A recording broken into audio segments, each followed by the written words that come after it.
This is Daily Blast Live. We're talking about what you're talking about. Oh my gosh. Are you insane? This is a sham. No. Y'all just stop. Finally here. Drum roll. Welcome to DBL. I'm Sam here with Al, Tori, and Erica, and today we're looking back at some of the stories that got us talking. But first, it is Memorial Day. We want to honor all the men and women who have given their life for our country while in the U.S. military. Absolutely. Now, we talk about the most popular stories group in the world on DBL, but there's one who'd love to talk about anything else more than our very own Jeff Schroeder. Take a look at this moment. It was right after the Oscar slap when he totally changes the subject. I think this is all a cover-up for how bad the Power of the Dog movie was. Yeah. I watched it last night. I'm going to switch gears here. That movie is horrendous. Jeff. It's up for every single award. Jeff, it's a slow burn. It's a beautiful It's a slow burn. It's over 2 hours slow burn. Yeah, it is. And they could have wrapped it up in 2 minutes. No, it's a slow burn because it's a slow light out there in the West. Listen, let me have my opinion. It's horrendous. I thought it was beautiful. I would have liked it better if the guy from Power of the Water, the alien came out. I was going to say, which one do you take? Dude, they're both horrendous. Academy Award nominee movies stink. Okay, I'm going to put that out there right now. Okay. So this is a cover-up because the Oscars stink. So I'm glad we're talking about Will Smith. What were we talking about? How dare he go after The Shape of Water? That's one of my faves. Oh, yeah, that's probably a part of the reason why he's going after it, because it's one of your faves. Totally. But I love Jeff. He can just redirect his little butt off. Yeah. He really can. If he don't like where it's going, he's just like, but what about? Yeah. What about like, pivot. What are you talking about that? Okay, so we spend a lot of time up here at the desk, but many are surprised to hear that we hang out all the time off camera. I don't. Yes, you do. You're in the middle of it. Are you kidding me? No, I don't hang out. Okay, Yeah, I can tell you specific parts of your apartment or your house. Sophie wore in your hot tub the other day. Okay, so we're going to take a look at the moment during our big game snack report when we talked about Tori Now's off-camera snack etiquette. Oh, man. Do they like to put the wings back in the basket that you get them? She does that. Tori. Suck on the bone and put the bone And put it back in the basket that everybody's sharing. One time. I have never had wings in my life. When did you do this? I show up season 1, and Denver's known for their wings. I don't know wings, okay? What's wings? Whatever. What's Buffalo's known for their wings? I don't know wings. Denver's so I had my first wing, and I was like, oh, is this how you do it? And there was a plate there. This is the first time hanging out with these guys, and I don't want to put it on the ground. What do you do with this? I put it back on the plate. He has Not a plate, the basket. There's like a dozen wings, and she ate hers and put it back in. The worst two people to share food with, to break bread with, seriously, are Tori and Al. Yes. Oh, yes. Lord Albert, have mercy. Albert will just full on, like, take his, like, rib finger sauce fingers and go over to my, like, salad and pick the cucumber out of my salad. He is bad about it. I then have rib juice all over my salad. He does not, there's, like, zero care. No lies were told. All lies were told. I do not do that. Was season 1 Al. Now, going on season 5 Al is not like that anymore, but season 1 Al, and I'm pointing to our back room because we used to sit in that back room here in the morning at 7:30, and you would eat your ribs. It's so obvious. I would bring a lot of good food in the morning meeting, and you guys hated on it, and I still feel it. What happened in that room back there 4 or 5 years ago, it still resonates. You just with me. brought heavy Because you food. set a precedence, that's why. Yeah. You thought you were going to get sympathy, but not. Because it became the question that took the world by storm, and some people still seriously think that there are more wheels than doors. If you need a refresher, here is our discussion on the wheels versus doors debate. You said you immediately knew. I didn't know, but my first guess was wheels. Oh, my first guess was doors. Yeah, definitely doors. No. Oh, I thought wheels. Look at all those Why are we wheels having behind the debate us. if it was definitely? It's not definitely. First of all, Think about how many cars there are. There's 4 wheels to each car. There's also 4 doors. Yeah, but there's also a lot of. Oh, good point. I didn't even think about that. Wait a sec. That's a really good point. Look at, to his point, how many chairs in this room with wheels on it? Right there. Look at that. As opposed Look to the behind you, doors. Jeff. As opposed to the doors. Look at that, Jeff. But Erica shut me down with that car thing. I thought I had it going on. What do you think? I think it's without a doubt it's wheels, because doors, like it takes a lot to kind of construct a door, whereas wheels you can make a makeshift wheel. Have you ever tried to hang a door? Doors are difficult to make. Wheels you can make and adapt them to like. Have you ever seen a tractor wheel? They're huge. Yes, you think that's easy to make? I'm saying a small wheel. But when's the last time you changed a tire, Al? Quite often, actually. Oh, okay. Quite And then how often? many times have you hung a door? Never, and that's my point. No one hangs doors. There's not that many of them. There's way more wheels. How many? Way more wheels. How many doors in your house? Look at an airplane. How many wheels on an airplane as opposed to doors? 4? There's 4 doors on Wait, an airplane. one? There's No, the 2 weird one. side ones and 1 in the back. There's 3. How many wheels? Wheels are way more efficient And than the doors. suitcases with the wheels? Doors can be replaced by a curtain or beads. There's 3 doors in an airplane? Yeah. Really? The bathrooms you have to think about. I fly in a very Pilot open door. airline. I'm still thinking wheels. I'm with It's you. wheels. I started with doors. I'm all about wheels. Now let's see what our you're viewers door. say. They I'm say door. 55% of our viewers say wheels. Do we ever get to know, Kelly? Do we know? But how about like engines? Those are wheels too, like going around, right? Like little things. Oh. I think there is a way to know. You There's can a use way your to eyes. know. There's way more wheels. There's definitely a scientist or engineer out there that can We need figure a this out. census report. A census report. Let's They think let's just doors. go. Oh, that's. Kelly said the scientists have tried and they believe doors. Yeah, that makes sense. One more story before we go. When it comes to dogs, which breed tops the list as Is the this most? about doors? First of all, Wait, no, because I'm saying. That's the. Okay, I love the forget about argument these energy. dogs because nobody cares. Yes, What we were I do. talking about in the break is that overhead compartments are not doors. Okay, the overhead, don't they On say an airplane. close That's the not door the hill. on the That's not the overhead hill. compartment? That's not the hill, Erica. They You don't said wanna die on this overhead hill. compartment door. No, Is it? they No. Is there? The main door has been shut. Has That's the anyone- only time they say door on an airplane. It's not a compartment is not a door. What do they say close then on the Lid. overhead compartment? The They bin. don't say a lid. They say close the bin. no, wait, Oh, shoot, the you overhead guys. bin. I was fully against Erica. They do say, I'm hearing it right now, make sure you close the overhead compartment door. No Yeah, they way. do. Listen, Yeah, they do. whoever on an Take airplane. A bow, Erica. Okay, Take a bow, girl. just because you said that. I fly often. Listen to And Erica, did I hear you heard from flight attendants? Yes. Well, I traveled that weekend. I asked, and they said door. Someone actually hit me up and said door. But then I had a couple people who were like, I worked for United for X amount, and it's this. So I think it just maybe Here's it's a my regional question. thing. If you were on a plane and I said, would you open the door? Would you open the bin? No, because that's not what you call them. Well, That's first not of a door. all, if we It's were a on a bin. plane and you asked me to open the door, there was already problems. Maybe I was going to the bathroom. Coming up on DBL, Magic Johnson makes us laugh out loud with a hilarious story about his unlikely friendship with rival Larry Bird. And Adam versus food Nice star. suit. Adam Richmond tells us the greatest piece of advice Anthony Bourdain gave him. We'll be right back.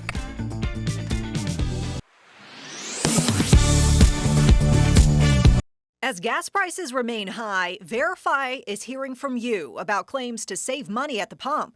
Doug sent us an article about the product Eco Plus and wondered, does it work? So let's verify. Does the product Eco Plus guarantee money savings on gas? Our sources, AAA, Patrick DeHaan from Gas Buddy, and Eco Plus. Let's dive into some of the claims from the company. When we visited the company's website earlier this week, it claimed using the device would reduce your fuel consumption up to 55%. In EcoPlus's words, the device remaps your car's electronic control unit to optimize fuel consumption according to your driving habits. Verify reached out to the company asking for data to support its consumption reduction claims. A spokesperson got back to us saying its device actually offers a 15% reduction, and it was working to correct the website. EcoPlus says it didn't have specific data because of limited resources. Since then, EcoPlus's website has changed, and that 55% claim is gone. Still, industry experts are skeptical about devices like this. I'll just say it this way. If your car could be designed to get that better fuel efficiency, it would have, because car manufacturers want to advertise higher fuel efficiency when they can. But a lot of these devices are just gimmicks. AAA saying, quote, these types of devices are largely untested and claims unverified by third-party testing. DeHaan diving into his own experience working on cars to elaborate. You basically have to hack into the engine computer to get access to it. It's not as easy as it sounds. It's kind of like hacking an iPhone now, right? They're really hard to get into. So we can verify, no. Based on EcoPlus's current information, using the product does not guarantee money savings on gas. detectives learned that Nikki left her residence on June 5th. She returned early in the morning on June 6th and left again a few hours later. There were no further contacts or sightings of Nikki since that time. Police say a Vancouver teenager missing since this summer has been found dead.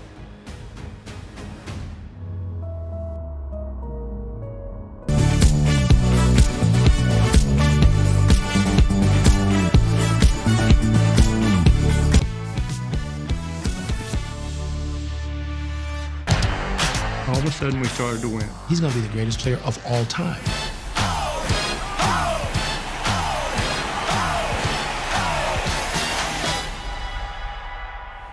And in walks Magic Johnson, approaching the podium. Yes, that was a clip from Magic Johnson's docuseries, They Call Me Magic.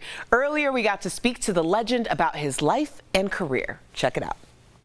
Your smile is just lighting up our entire studio. It is contagious. So Magic, congratulations. You've got your new docuseries coming out. Why do you feel like this is the right time to share your story?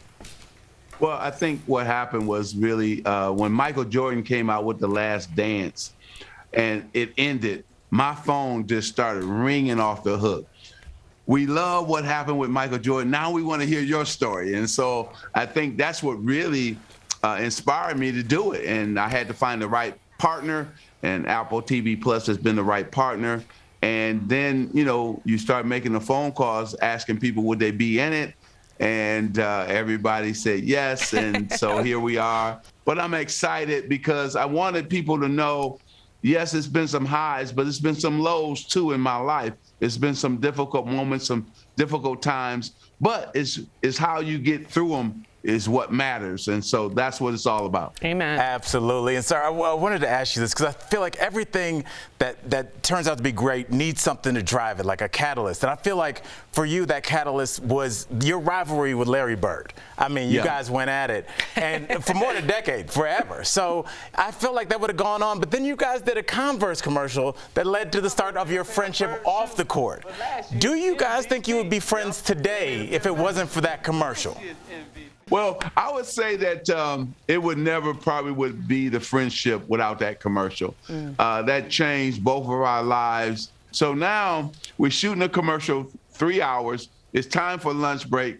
I'm thinking I'm going to my trailer to eat. But he says, no, Magic, come to the house. My mother has prepared lunch. So I can't turn down Mom Bird, you know. So I go up to the house and he's on one end, I'm on the other end of the table. She brings out the last dish of the food and she says, Larry, did you tell him yet? And he says, no, Mom, you tell him. She turns to me and said, Magic, you my favorite basketball player. Betrayal at the Bird table. I love it. I love it. Well, Magic, you mentioned your children, and I'm going to say specifically EJ because I ran into EJ one time and fanned out like I had lost my mind. EJ is one of the most fabulous people I have ever met in person, okay? But you've been transparent to share in the docuseries that you struggled when EJ came out as gay. Can you tell us what led to you accepting and loving EJ for exactly who EJ is? Well, you know, great question because we grow up wanting our kids to be what we want them to be, right? And so when that world changed, right, then that he didn't become an athlete or he didn't become what I thought he should be, then it was on me, not on him. And so I had to change. I had to accept who EJ wanted to be, and I had to love him for him. And I'm glad that he did change me. And what really got to me was all the letters and emails that he has received around the world, how many lives he has changed and saved. He has been responsible for letting other kids be themselves as well as tell their parents that they wanted to come out to them. Because a lot of people wrote him and said, I was struggling with that until you came out and I see how you just love being you.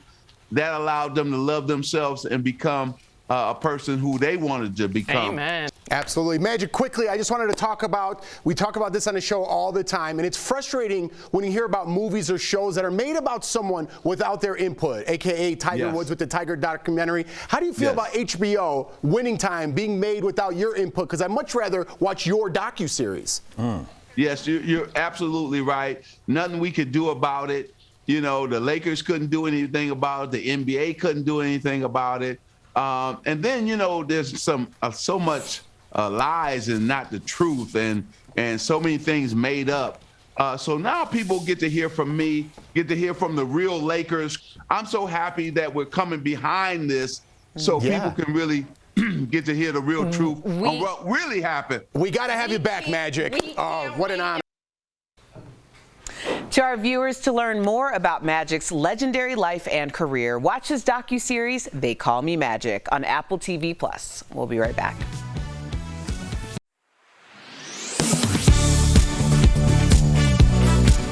With summer right around the corner, more people are running to the thermostat to cool down their home. But what are the best ways to save on your energy bill? Let's verify.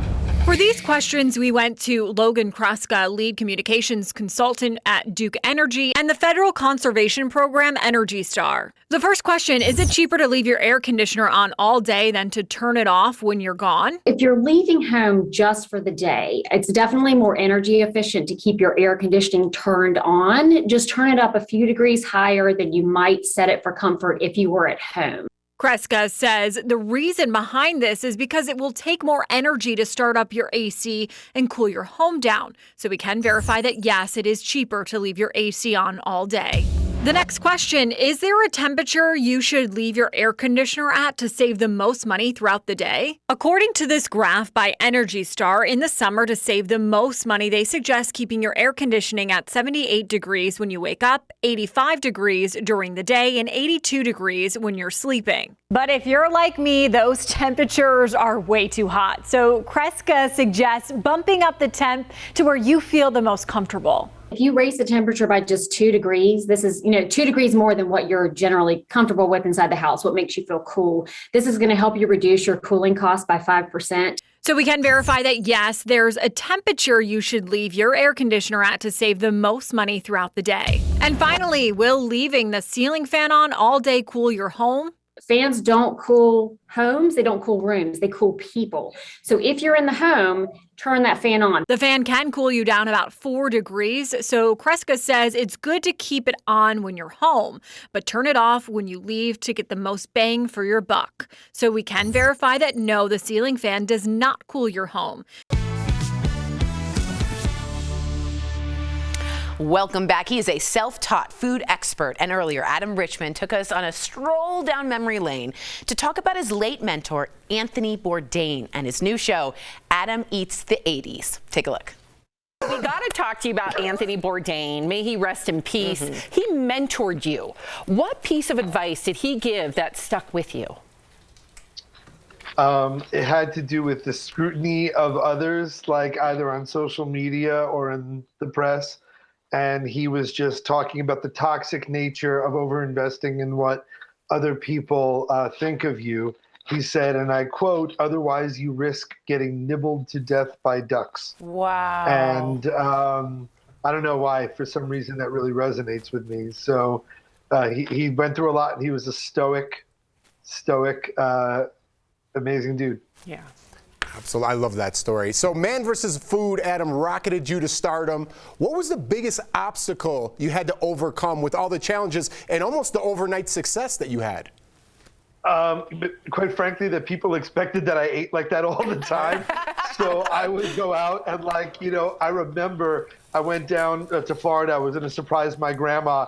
And I think it was like the day of the AFC championship, and I wanted to watch it. I went to a wing place near my hotel, and I had gotten a salad with grilled chicken, and the guy came up and he was like, "How could you be eating a salad?" He was like, "You blasphemer, you charlatan, you bastard, I expect you to have 50 wings.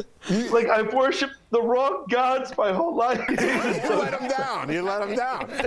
You're making Jeff cry. Jeff's eyes are watering. Because Listen, Adam, I don't want to take this. I just like to tell people when I met them, I was nobody. I met you at CBS one time. You were so gracious with your time. You shared all these stories. And I just want to say, I want people to know, like, when I meet good people, what great people they are outside of the camera. So I just want to tell you that. That's really thoughtful. You know, I have my sound guy's kind of like a brother to me since the first season of Man vs. Food, and he saw you. Like you said, no one tells you how to become famous or any of this stuff. And he taught me a very powerful lesson. He said, for you, it may be the 20th time, you know, the day you meet someone who might be a fan. He said, but for them, it might be the only time they ever meet someone that they're a fan of on television. Yeah. And you have to take that into consideration. And I'll be honest with everyone here on Daily Blast, like, I couldn't afford cable till I got on cable. Wow. And when I finally saw how many stations there were and people wanted to spend 22.5 minutes with my monkey ass, I'm sorry. Like, I was so, at least I'm not out here airdropping photos to people, but like, I'm just. Yes, that was the name of my first band. Segue. Segue. All right, so tell us, speaking of the 80s, I tried to pop my collar, but like it didn't work. Tell us about your new show, Adam Eats the 80s, because the show isn't just about food. Talk to me. What is it about? The 80s? So basically, it's just looking back at this incredibly dynamic, incredibly vibrant decade, just through the prism of food. And so we'll do like a deep dive into the sort of origins of like the brands that became like global icons, national icons, but also we get a chance to sort of, I guess, resurrect and recreate some of the foods of the 80s that have gone the way of the dodo, and we find out why. But the coolest part is, because I'm doing it with History Channel, we get to contextualize it all. So we get into the commercials, the jingles. I get to redo the infomercials. In particular, very proud of my work on the Ginsu knife commercial. I cut the tin can, then I cut the tomato, I cut the rubber hose, I did the juice man juicer, the Ron Popeil egg scrambler. And the bottom line is, you know, these foods are in the 80s. We know the big hair and stuff, but how cool is it to put it all in context with really delicious, ridiculously delicious food? Do you take a deep dive into, I'm sure, all of our childhood favorite, hot dog on a stick? I wasn't allowed to eat Oh my that. God. We need a deep dive for that. We get the concept. It's right in the title. It's a hot dog. Do you have any diagrams that you we do a lot of the food court classics. So we do Cinnabon. We go to the first ever Auntie Anne's Pretzels in Lancaster, Pennsylvania. We go to the first ever Panda Express, the Glendale Galleria. And I have to tell you, it's really remarkable because, you know, now in this day and age where people are really talking so much about immigration and talking so much about empowering people, you know, female entrepreneurs and stuff, that's the coolest part of Auntie Anne. Had a farmer's market stand. The mall manager didn't want to give her a shot. He said, go by the parking lot. Meanwhile, the smell as people entered the mall blew her up, and that mall manager went on to buy a franchise. And, you know, the Panda Express brand is owned all by the same family. And I think that's the cool part, too, that there's delicious food. And the food is so cool. That's my This guy. Yeah. I want to hang out with this guy, right? Can't wait. Yep. Yes. Adam, thank you so much for chatting with us. You got to come back. Yes, please. I would love to. Yep. I'd be honored. Thanks for having me on today. And you can watch Adam's shows, Adam Eats the 80s, and the foods that built America on History. Thank you so much, Adam. Yeah, we'll be great. right back. You're You're a rad. Thank rad. you guys so much. You deserve it. On May 24th, 19 children and 2 teachers were shot and killed at Robb Elementary School in Uvalde, Texas, 85 miles west of San Antonio. According to Lieutenant Christopher Olivares of the Texas Department of Public Safety, the 18-year-old gunman was shot and killed by law enforcement. It's the 27th school shooting in the U.S. this year and the country's deadliest since December 2012, when a gunman killed 20 children and 6 adults at Sandy Hook Elementary in Newtown, Connecticut. Following the Uvalde tragedy, podcaster Brian Tyler Cohen wrote a viral tweet thread claiming that this year more children have been killed in school shootings than police officers have been shot and killed in the line of duty. But is that true? Let's verify. Our sources are Education Week's 2022 School Shooting Tracker, the School Shooting Database Project run by the Center for Homeland Defense and Security, the FBI, and 2 nonprofits dedicated to honoring America's fallen law enforcement officers. Independent data from Education Week's 2022 School Shooting Tracker and the Center for Homeland Defense and Security show that as of May 25th, 24 minors have been killed in school shootings this year. That includes the 19 children killed in Uvalde. As of May 1st, 2022, preliminary FBI data shows that 17 police officers have been killed by firearms in the line of duty this year. The Officers Down Memorial page and the National Law Enforcement Memorial Fund also track the number of police deaths per year based on submissions and their own research. As of May 25th, the Officers Down Memorial page shows that 21 police officers have been killed by firearms in the line of duty this year, and the National Law Enforcement Memorial Fund lists 20. That puts on-duty law enforcement officer gunfire deaths between 17 and 21 so far this year. That's less than the 24 children who died in school shootings this year. So we can verify, yes, more children died in school shootings in 2022 than police officers died by gunfire in the line of duty. With your Verify, I'm Ariande Till. Is it getting harder to pick the right sunscreen? Let's connect the dots. We know sunscreen is essential to cut the risk of skin cancer, reduce wrinkles, and even slow the effects of aging. But a new report from the Environmental Working Group says about 75% of sunscreens on the market have inferior protection. It comes after several studies found some sunscreens contain the chemicals oxybenzone and octinazate. They've been linked to hormone issues and shorter pregnancy. More research is needed, and the FDA has asked manufacturers to test more. But so far, the agency has allowed products containing the chemicals to stay in the market. So, what is safe to use? Turns out, old-fashioned zinc oxide. You know, the stuff that leaves you with a white nose? It's because it acts as a physical barrier to the sun instead of being absorbed into your skin like chemical sunscreen. And that is connecting the dots. Are you skeptical of headlines and what you see on social media? We are too. The Verify newsletter helps you distinguish between true and false information by answering your questions. It provides fast facts on trending topics, spotlights major stories, and even includes a daily fun fact for all those trivia buffs out there. Get Verify's fast facts delivered every weekday to your email inbox. Go to verifythis.com/email to check it out.